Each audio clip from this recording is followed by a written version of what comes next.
ಮೈಸೂರು ನಗರ ಸಶಸ್ತ್ರ ಮೀಸಲು ಪಡೆ ಕವಾಯತು ಮೈದಾನದಲ್ಲಿಂದು ಪೊಲೀಸ್ ಧ್ವಜ ದಿನವನ್ನು ಅರ್ಥಪೂರ್ಣವಾಗಿ ಆಚರಿಸಲಾಯಿತು.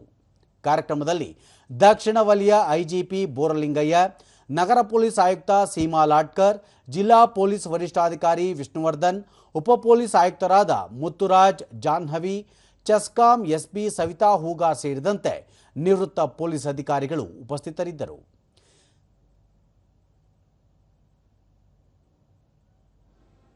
ನಿವೃತ್ತ ಪೊಲೀಸ್ ಅಧೀಕ್ಷಕ ಪುಟ್ಟಮಾದಯ್ಯ ಪೊಲೀಸ್ ಧ್ವಜವನ್ನು ಬಿಡುಗಡೆ ಮಾಡಿದರು. ಇದೇ ವೇಳೆ ನಿವೃತ್ತ ಪೊಲೀಸ್ ಅಧಿಕಾರಿಗಳನ್ನು ಸನ್ಮಾನಿಸಿ ಗೌರವಿಸಲಾಯಿತು.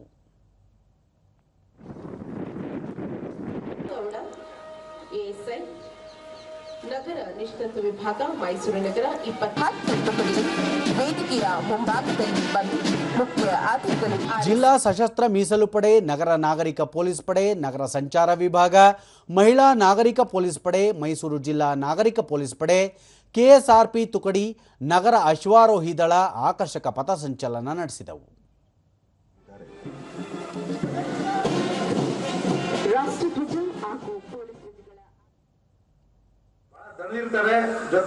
ಬಳಿಕ ಪುಟ್ಟಮಾದಯ್ಯ 1963ರಲ್ಲಿ ಪೊಲೀಸ್ ಕಾಯ್ದೆ ಜಾರಿಗೊಳಿಸಲಾಯಿತು. ಅಂದೇ ಪೊಲೀಸ್ ಧ್ವಜ ಬಿಡುಗಡೆಗೊಳಿಸಲಾಯಿತು. ಪೊಲೀಸ್ ಇಲಾಖೆಯ ವಿವಿಧ ವಿಭಾಗಗಳನ್ನು ಒಗ್ಗೂಡಿಸಿ ಕಾಯ್ದೆ ರಚಿಸಲಾಗಿತ್ತು. ಆ ಪ್ರಕಾರ ಧ್ವಜ ಮಾರಾಟದಿಂದ ಬಂದ ಹಣವನ್ನು ಪೊಲೀಸ್ ಕಲ್ಯಾಣಕ್ಕೆ ವಿನಿಯೋಗಿಸಲಾಗುವುದು. ನಿವೃತ್ತಿಯ ನಂತರವೂ ಪೊಲೀಸರು ತಮ್ಮ ಉತ್ತಮ ನಡವಳಿಕೆಯ ಮೂಲಕ ಸಾರ್ವಜನಿಕರಿಗೆ ಸಲಹೆ ನೀಡುವ ಅಗತ್ಯವಿದೆ. ಕರ್ತವ್ಯ ಸಂದರ್ಭದಲ್ಲಿ ಪೊಲೀಸರು ಮಾಡಿರುವ ಸೇವೆ ಗಣನೀಯವಾಗಿದೆ ಎಂದು ಸ್ಮರಿಸಿದರು. ಆಚರಿಸಲಾಗ್ತಿದ್ದು ಬಹಳ ಅಭಿನಂದನೆಯಾದದ್ದು.